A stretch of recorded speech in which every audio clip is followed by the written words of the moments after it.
Waging Peace, Global Adventures of a Lifelong Activist by David Hartsough and Joyce Holliday. Chapter 9, Accompaniment, Into the Central American War Zones. At a Lutheran orphanage called Fe y Esperanza, Faith and Hope, at the foot of the Guazapa volcano outside El Salvador's capital city of San Salvador, small children flocked around me, smiling and wrapping their arms around my legs and waist. A chorus of "Papa, Papa" rose from their lips. They had not seen a man in a very long time. 80 children lived in the orphanage. They subsisted on rice, beans, and tortillas cooked in a kitchen that consisted of a pile of wood burning under stones and a piece of metal for frying the tortillas. The children made their own clothes on a loom that they had constructed and built their own rudimentary school. One after another, these precious young ones related how El Salvador's civil war had claimed their mothers and fathers, brothers and sisters, aunts and uncles, and how a US supplied bomb had been dropped on the orphanage a year before. As tears streamed down their cheeks, they pooled in my eyes as well. I realized that these children belong to all of us. They are our children. Their pain and loss, our pain and loss. I spent 6 weeks in Central America in February and March of 1985 as part of a US peace delegation sponsored by the Fellowship of Reconciliation and Witness for Peace. In El Salvador, we were the guests of Emmanuel Baptist Church. Its members had invited US Christians to come to El Salvador to offer a protective, nonviolent presence as they carried out their Christian service. 2 heavy-duty wars were raging in Central America. One was the economic war being waged against the majority of the people through exploitation. The second was the war of violence used against them to enforce the injustice. US financial and military support was escalating the suffering and devastation to unfathomable levels. I spent my first night in El Salvador in a home near the military airport of San Salvador. All night long, I heard helicopters taking off on their bombing missions. It was impossible to sleep, partly because of the noise and partly because of knowing deep within me what those bombing missions would mean that night for the people who lived beneath them. The bombs were made in the United States, paid for with US tax money. They were being dropped in my name and in the name of democracy. On this trip and another in 1988, I observed firsthand the realities on the ground in El Salvador, as well as Guatemala, Nicaragua, and Costa Rica. El Salvador was a nation of negative superlatives, both the smallest and most densely populated in Central America. The concentration of El Salvador's land and wealth in the hands of a small elite, known as the 14 families, had created massive poverty throughout the tiny country. Malnutrition, inadequate housing, and lack of health care and education were the norm for the vast majority of El Salvador's people. According to the head of the non-governmental Human Rights Commission, children under 6 in El Salvador had the lowest caloric intake in Latin America. 70% were malnourished. A union leader told us that 52% of Salvadoran workers were unemployed, and another 30% were subemployed. The typical wage from US-based corporations was inadequate to feed a family. Texas Instruments, for example, paid the equivalent of $2 per day to its laborers in El Salvador. The company's workers in the United States made 20 to 40 times that much. People working in the fields picking coffee or bananas for United Fruit made even less than factory workers, about $1 a day. Salvadoran workers who tried to organize labor unions to demand better wages and working conditions became prime targets of persecution, fueled by economic interest in their own country and the United States. Educators were targeted as well. A representative of the Association of Salvadoran Teachers told us that more than 360 teachers had been recently seized out of their homes or schools and murdered. Just the week before we arrived, soldiers had entered the campus of the University of El Salvador and began shooting people, killing several students. The Human Rights Commission leader said, "To ask for better conditions of life is not a crime, but anyone who criticizes the government or works for peace and justice, their lives are endangered. The government and the army kidnap, torture, disappear, imprison, and assassinate people they consider subversive, whether they are in the church, the schools, the unions, the universities, or are peasants in the countryside," unquote. Both previous leaders of the Human Rights Commission had been assassinated, one while dropping his children off at nursery school. The man who met with us slept in a different home every night, trying to stay ahead of his persecutors and continue the work a bit longer.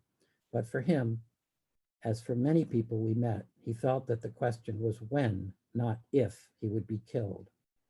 The government of El Salvador, supported by the United States and aided by right-wing death squads, was carrying out brutal and unprecedented repression.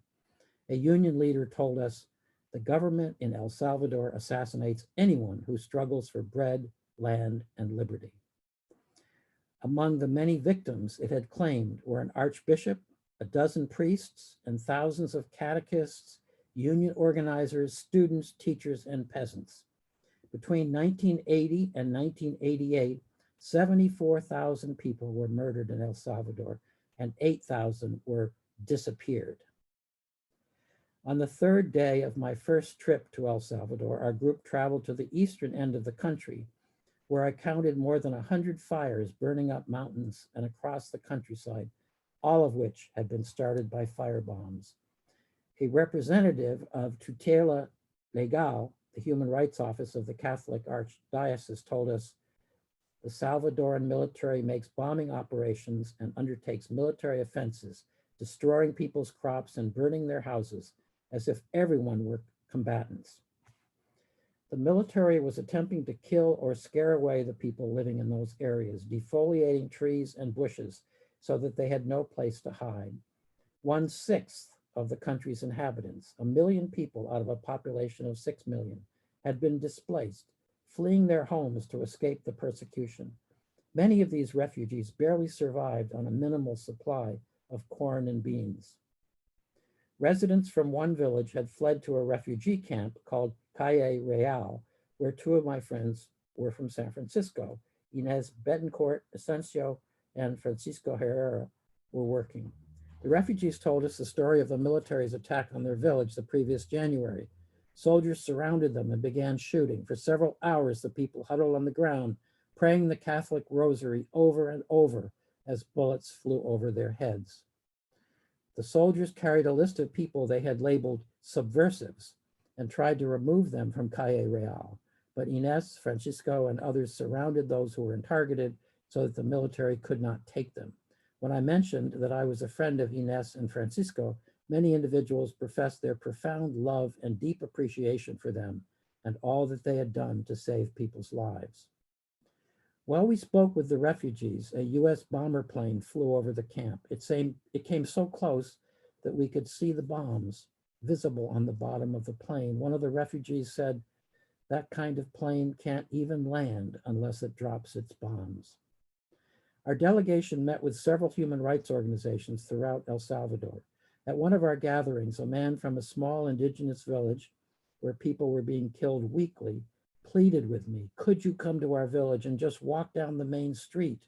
This will save lives because the death squads will know the world is watching." Our group made the arduous 50-mile journey to his remote village and walked down its dusty main street. We heard later that the attacks of the death squads did indeed stop, apparently as the man had foreseen. Knowing that internationals were watching was enough for them to back off of killing civilians in that village. Learning that merely our presence made a difference, that international accompaniment made it safer for people on the ground to live and work and care for their families, was a lesson I wouldn't forget. Some church groups in El Salvador had started programs to channel food and medical supplies to refugees in various parts of the country, in addition to founding orphanages for the many children who had lost parents in the war. For this service, many were targeted with death threats. The woman in charge of the Lutheran orphanage had received a summons to go to the police headquarters for questioning just before we arrived. One of the 3 Lutheran ministers in El Salvador had been killed shortly before our visit. A second one, along with a doctor who treated the sick in a Lutheran refugee camp, had been kidnapped and tortured. Only after great international pressure was applied were they released. The minister of Emmanuel Baptist Church had been kidnapped the previous fall, choosing after his release to live in exile outside the country. In El Salvador, to feed the hungry and house the homeless were subversive activities. Many of the Christians I met felt that to follow Jesus and his teachings of love for brothers and sisters in need, they had to be willing to follow his example and risk being crucified. To live out their faith in the midst of war and poverty meant to risk being killed themselves.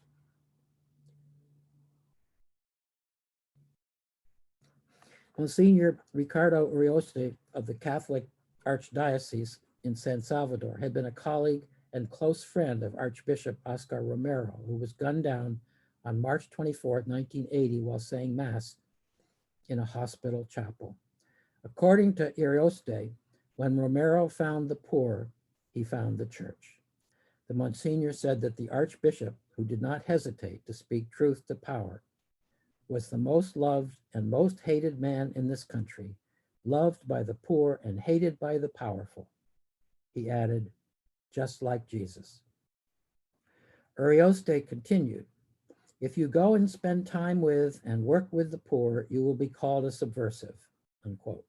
He suggested that we needed to look at El Salvador with human and Christian eyes to see the institutionalized violence behind a system in which the rich got richer and the poor poorer. He quoted beloved pastor Dom Helder Camara of Brazil, who said, when I give food to the poor, they call me a saint. When I ask why the poor have no food, they call me a communist. A member of the National Association of Indigenous People of El Salvador told us, they call us communists, but we do not know what communism is. We do know that we are not paid enough for our work to feed our families, and we have no land, no education, and no health clinics. Another person added, we have not seen one Russian, Cuban, or Nicaraguan here in El Salvador, reported by the government to be fomenting communism in the country. The problem, he declared, is social injustice. We don't like going out on strike, a union leader told us. We don't like marching in the streets. It is dangerous. We don't like tear gas, assassination, and torture. But the people have decided to organize themselves and demand their rights. We will continue this struggle until we achieve our rights. The situation in Guatemala was tragically similar to El Salvador's. A coup d'etat in 1954 had been covertly engineered in the United States by the CIA. It targeted Guatemala's democratically elected president, Jacobo Arbenz Guzman, whose policy of redistributing land back to the Guatemalan peasants was viewed as a threat to US corporate interests. The CIA denounced the land reform as a communist plot. A generation later, the cycle of repression was repeating itself. In the decade before I visited, more than 160,000 people had been murdered. An additional estimated 40,000 had been disappeared when armed soldiers or death squads seized them out of their homes, off the streets, or from places of work, never to be seen again. 400 indigenous villages had been wiped off the map. The bodies were piling up in ravines, dumped on roadsides, and buried in mass graves. And the Guatemalan people were traumatized by fear and terror. I had first seen evidence of the horror in December 1982, when I visited Chiapas on Mexico's border with Guatemala. Thousands of refugees carrying their children and whatever else they could on their backs were streaming into Chiapas from Guatemala after their homes had been destroyed and their villages burned down. One group had received a visit from survivors of a massacre in a neighboring village who carried the news, "You are next." The villagers fled at night, knowing that if they were detected, they would be killed. They lived in huts hastily constructed in the dense, rainy jungle out of palm leaves and bark from banana trees. Small fires sputtered, started by the refugees in a near futile effort to keep warm and cook a little food. No refugee agencies came to their aid. In Guatemala in 1985, our delegation met with members of the Grupo de Apoyo Mutuo, Group for Mutual Support of the Families of the Disappeared. The group, also known by its acronym GAM, G-A-M, had been founded in June 1984 by Montenegro de Garcia, a fifth grade teacher and mother of a 1-year-old. After her husband was disappeared and her visits to hospitals and morgues and government offices revealed no trace of him, Garcia met other women suffering the same loss and organized a memorial mass for their loved ones. She formed the GAM to help families give one another support in their time of sorrow and distress, and to press the government for the return of their loved ones alive.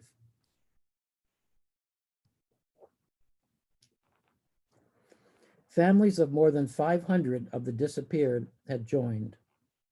One family I met had suffered the disappearance of 19 of its members: daughters, sons, grandparents, brothers, sisters, aunts, uncles, cousins.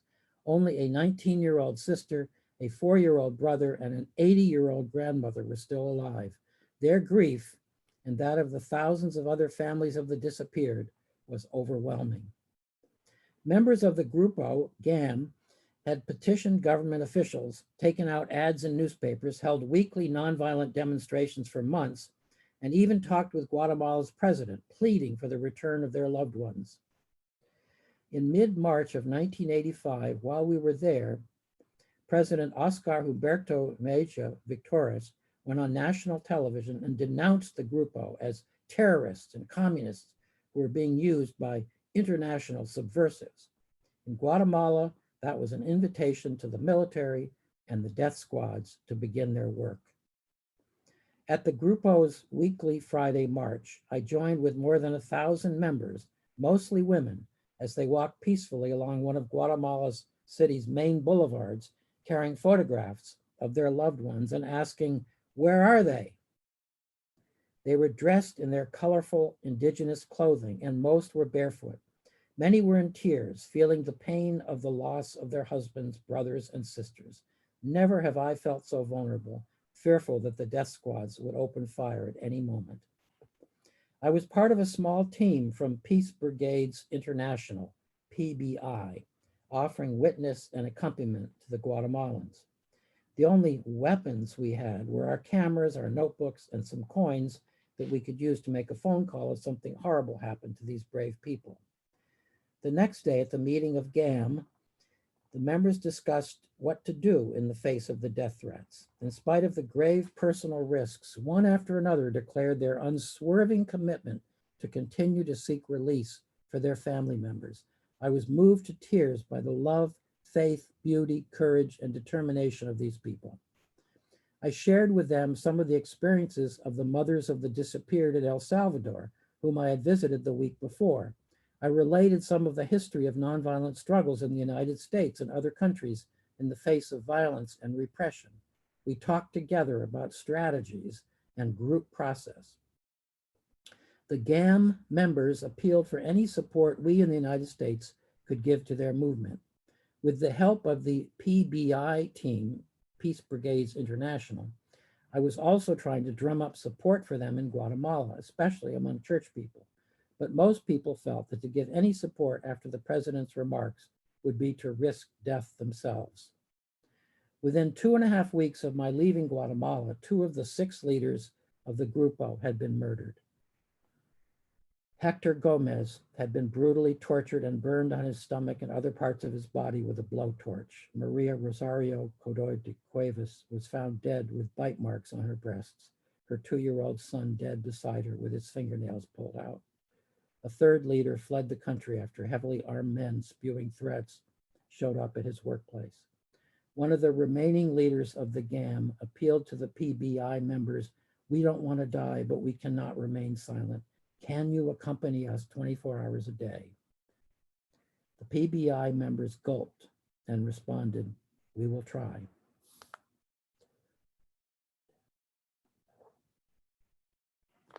That was the beginning of the PBI team's continual presence with the leaders of GAM. They were with them when they went to church or took their children to nursery care or met for demonstrations. For 5 years, they accompanied the Grupo leaders day and night, and thankfully, with PBI accompaniment, none of the other GAM leaders was killed. GAM founder Montenegro de Garcia credited PBI with her survival in a 1994 interview. "Thanks to their presence, I am alive. That is an indisputable truth. If it had not been for them, I would not be here telling you this today." During that same time period, US President Ronald Reagan asked Congress for an additional $35 million in military assistance for Guatemala. While the Grupo members struggled to survive and carry on their work, the death squads were well financed and assured of survival by the United States. The courage of the women of the Grupo began to break the dictatorship's reign of terror, empowering others in the religious community, human rights organizations, and the labor movement.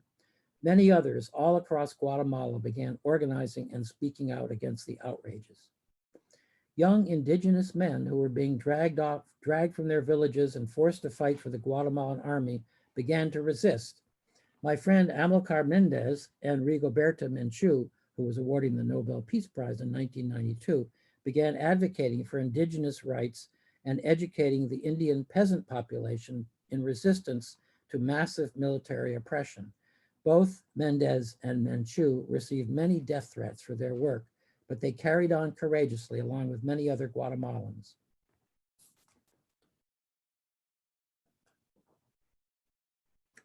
Neighboring Nicaragua was living a different reality, but its people were suffering similar pain. US Marines had occupied Nicaragua from 1912 to 1933. When they left, the US government installed as president the first member of the brutal Somoza dynasty, which would keep a stranglehold on the country with US support for more than 4 decades. In July 1979, a popular broad-based revolution in Nicaragua overthrew the repressive Somoza regime. The Sandinistas, who assumed power, launched social reform through a national literacy campaign, construction of health clinics, and the organization of agricultural cooperatives. They created space for political pluralism. They brought great hope to those who had suffered so grievously for so long. With its economic interests threatened, the Reagan administration determined to undo the Sandinistas' revolution. It was no secret that one of President Reagan's top foreign policy objectives was to destroy the Sandinista government, using US political, economic, and military power to attack a country with 3 million citizens, equal to the population of the city of Philadelphia. The CIA began covertly training and funding former members of Somoza's barbaric National Guard, dropping military supplies from planes onto mountaintops in Honduras and Costa Rica. Our government turned this defeated and scattered band into a fighting force known as the Contras. Their grisly attacks on Nicaraguans included rape, decapitations, kidnappings, and massacres. I was inspired by the Sandinistas' vision of a just society organized for the benefit of the poor.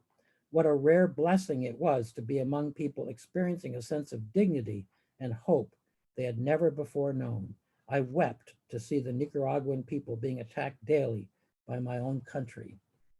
Walking for an hour in mud, sometimes up to our knees, our delegation visited a small agricultural cooperative called El Juste, where the most sophisticated equipment with which to work the land was a hoe.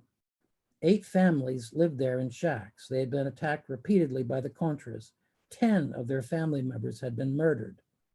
One woman had been killed by a bullet to her abdomen, which had also shattered the leg of the baby she held in her arms, which had to be amputated. Another woman's husband had been killed, And when she remarried, her second husband was also murdered by the Contras. After our group had walked back through the mud to our bus, she came riding up to us on her pony with a beautiful smile and a pan of very small ears of corn she had cooked to share with us. Her name was Socorro, aid.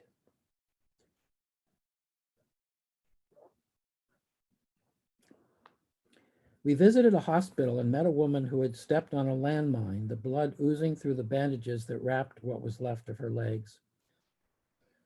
We visited another community called Jacinto Baca, where the Contras had murdered 50 people in this agricultural cooperative of 80 families, leaving many orphans. The community had 200 children and no school, since the teacher was among those who had been killed. The Contras had also burned the cooperative's one tractor and only community truck. I stayed in the home of a family in which the father had been killed in a Contra ambush, leaving behind his wife and 5 children.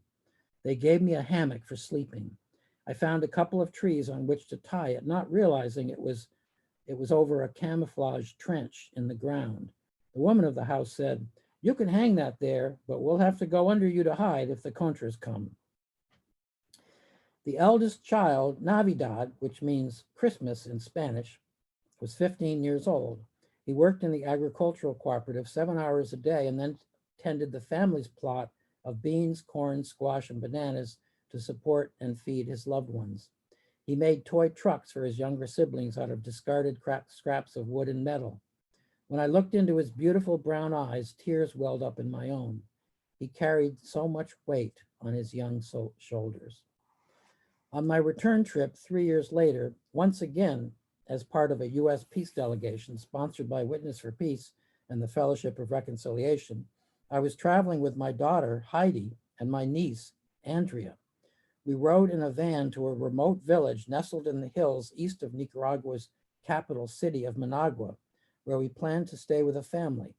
On our way, the van's radiator burst, which our Nicaraguan comrades informed us was a frequent occurrence. That moment was very frightening for us all. Contra death squads were constantly on the prowl in that area. And before leaving on our journey, we had been warned that it was important in Nicaragua to always arrive where you were going well before nightfall. Questions scurried through my mind. Will we be stuck here all night? Will we be attacked? Will we be shot at or taken prisoner? Will this be our last night alive? I was particularly concerned about Heidi and Andrea. We were completely in the hands of our Nicaraguan driver. Fortunately, someone on our delegation had brought along some chewing gum. The driver used it to plug the hole in the radiator, then filled it with water from a nearby stream, and we continued on our way. I breathed a sigh of relief when we made it safely to the family's home before dark. I still remember the toy the children there had. Their nicest plaything consisted of a piece of string tied to a coffee can with wheels made out of bottle caps. That simple toy drove home to me what life was like for this family, impoverished and constantly vulnerable to violence. I was astounded that the simple lives of these beautiful people were perceived as a threat by my government. In Managua, I talked with a US editor of a business newsletter that was read throughout Central America. He told me that the United States had blown it in Nicaragua. After the triumph of the Sandinistas' revolution, we had the opportunity to help nurture a new kind of society, pluralistic, non-aligned, democratic, and committed to meeting the needs of its people. But the Reagan administration chose to name Nicaragua its enemy, making every effort to dominate and undermine the newly hopeful nation militarily, politically, and economically. Once again, we were on the wrong side of the world revolution for justice.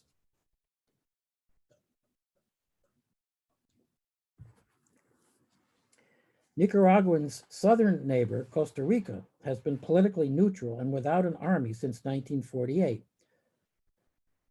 I was dismayed while I was there to discover an intense hate campaign directed against Nicaragua in the news media, which was controlled by extreme right-wing elements. The US government was involved in many efforts to draw Costa Rica into the war with Nicaragua. encouragement to remilitarize, overtures to train Costa Rican military in counterinsurgency warfare, offers to build roads and airport runways in the north, and the opening of a just completed, highly amplified Voice of America radio station in northern Costa Rica, constantly beaming the US version of truth to the Nicaraguan people. In the face of overwhelming pressure, members of the Costa Rican peace movement were attempting to keep their country truly neutral and non-militarized.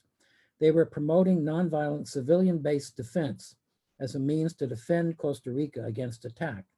While I was there, they were planning presentations, strategy games, and study groups across the country to help strengthen people's understanding of nonviolent civilian defense and to try to stave off the drive to militarize the country. I worked with several people in Costa Rica's Peace Center to help them gain the skills and confidence to lead nonviolence training, workshops, and to support their explorations of developing a nonviolent peacekeeping force along the Nicaragua-Costa Rica border. I also visited the community of Monte Verde, high in the mountains. It was founded by US Quakers who had been conscientious objectors during World War II and had left the United States to escape the militarism in our country and establish a new life in this peaceful one. Apparently, they couldn't escape forever. 35 years later, the members of this peace-loving community and all of Costa Rica were being again threatened by US military power. While I was in Central America, I was plagued with questions about my country's role there. Why do we prop up dictatorial governments in El Salvador and Guatemala? Why do we try to overthrow a democratically elected government in Nicaragua that is sincerely attempting to meet the needs of the poor majority? Why do we attempt to embroil Costa Rica in a regional war? One of the mothers of the disappeared in El Salvador, who had lost 13 members of her family, asked me to convey this question and plea to the people of the United States. Why does your government support our government, which kills those who struggle against injustice? Tell your government to stop the military intervention in El Salvador.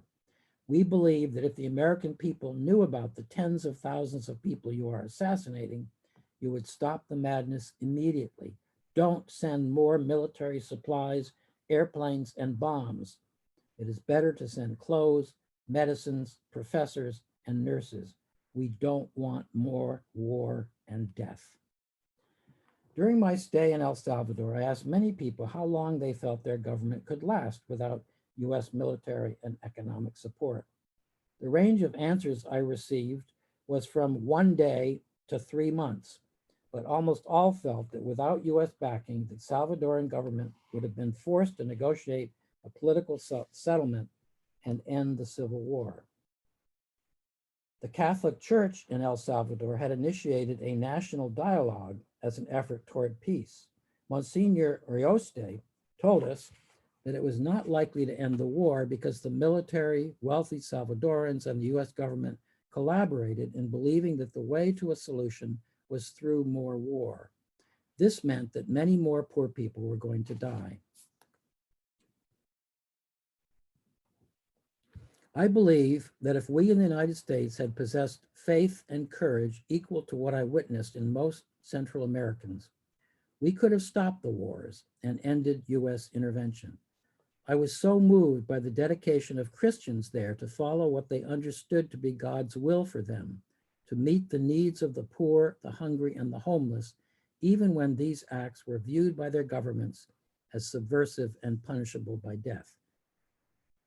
I could not help feeling the challenge to us as US Christians and people of conscience to live our faith and beliefs, even when risks are involved.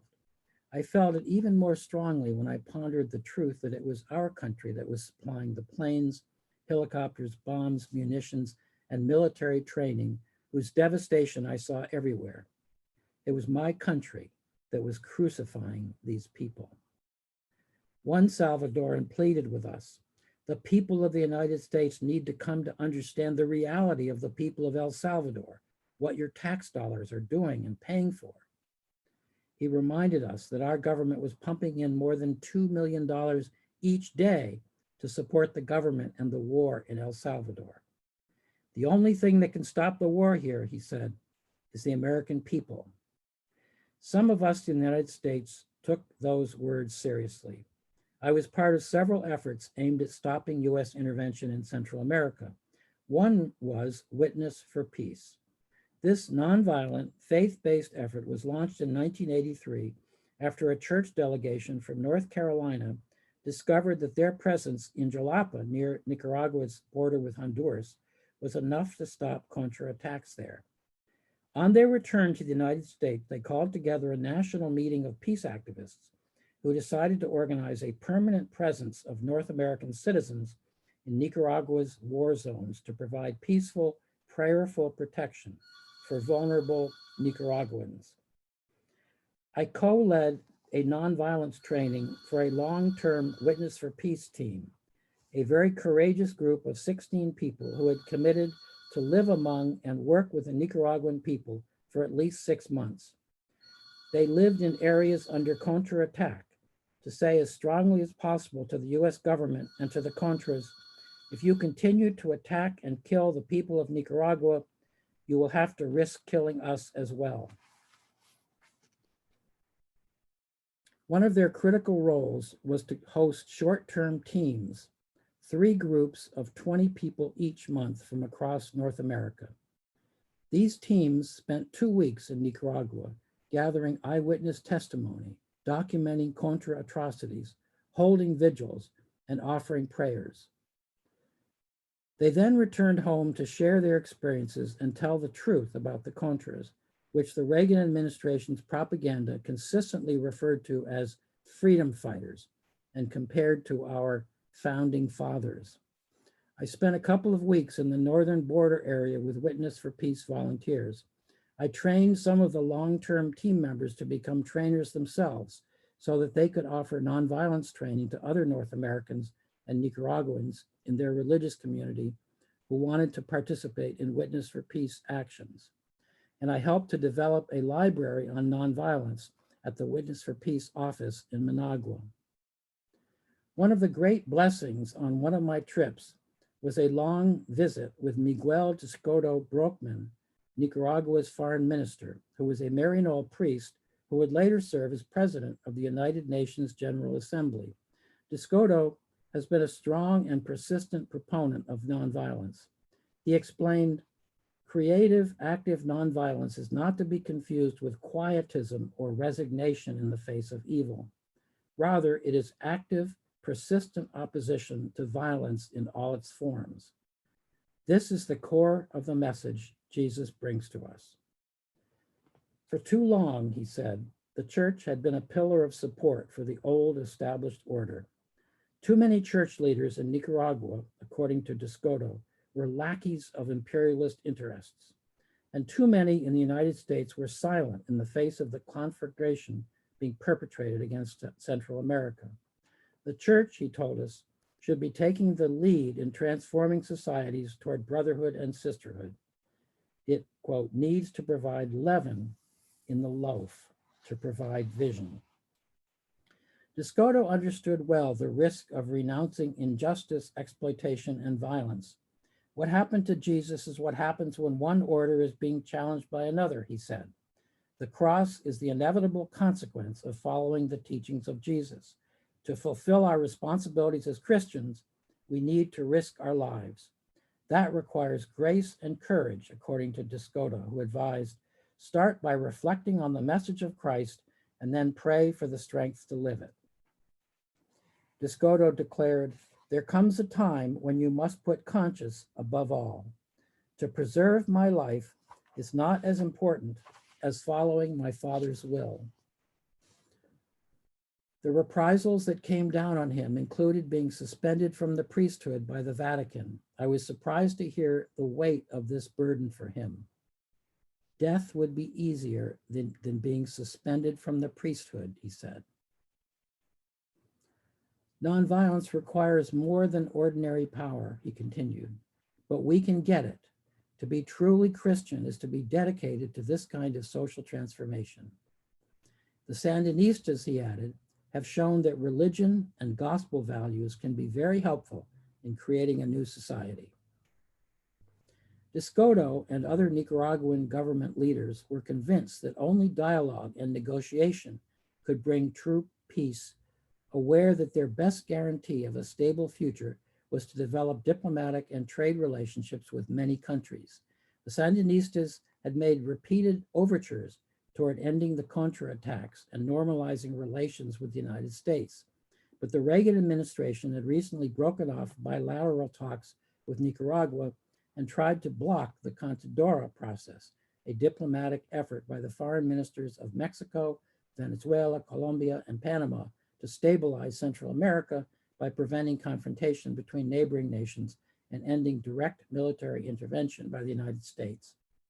Our government continued to escalate its intervention, pushing Nicaragua to build up its military defenses, quote, to protect itself from the most powerful nation in the world, according to Discoto. If Reagan wants to end military development in Nicaragua, he asserted, he can do that by immediately stopping the war against Nicaragua. He added, the only thing standing in the way of a US invasion of Nicaragua is the will of the American people. The United States is likely to continue along this road of attrition. Its options are to blast everything out of existence or to slowly bleed the country to death. Inflicting violence and death and suffering on the Nicaraguan people is not what America should be about, unquote. Those of us with Witness for Peace who were his guests agreed. We were battling to overcome our love of comfort and our fear of persecution. We wanted to offer ourselves freely to stand with our Central American sisters and brothers, whatever the consequences. The thousands of North Americans who went to Nicaragua, El Salvador, and Guatemala in those years felt very intensely the pain and suffering the wars were inflicting on the people there. We returned wondering what more we could do at home to stop the madness. In the wake of the US invasion of Grenada of 1983, we were particularly concerned about the possibility of an invasion of Nicaragua. In the East, Sojourners community and the people gathered around Sojourners magazine were talking about launching a pledge of resistance. Out West, we were having discussions about an emergency response network. Ken Budigan represented our West Coast group at an East Coast meeting where we joined forces. About 50,000 people all over the United States signed the pledge to publicly and nonviolently resist if our government invaded Nicaragua or further escalated the war there or in El Salvador. For several years, we mobilized people to do nonviolent actions at local military bases, federal buildings, and other sites of US militarism. We used the Pledge of Resistance handbook to train many people, who in turn trained thousands of others in nonviolent resistance. I helped to organize hundreds of people to surround the federal building in San Francisco and shut it down for a while. People felt empowered throughout that event. Individuals approached the microphone we had set up and explained why they felt called to participate. Our numbers and our resolve were strengthened by the fact that so many of us had visited Nicaragua with Witness for Peace, the Fellowship of Reconciliation, and other groups, as well as by the presence of many Central American refugees who had fled the persecution and violence in their homelands and were being offered safe haven in our communities as part of the sanctuary movement. After that event, through various contacts, we received word that a few folks in the Reagan administration had quietly said, we could fight these wars if the Christians were not in the way. Rarely do we receive so clear a word about making a difference. I was enormously grateful that so many of us had figured out how to get in the way. We were about to escalate our efforts, the tragic results of which would shock us all.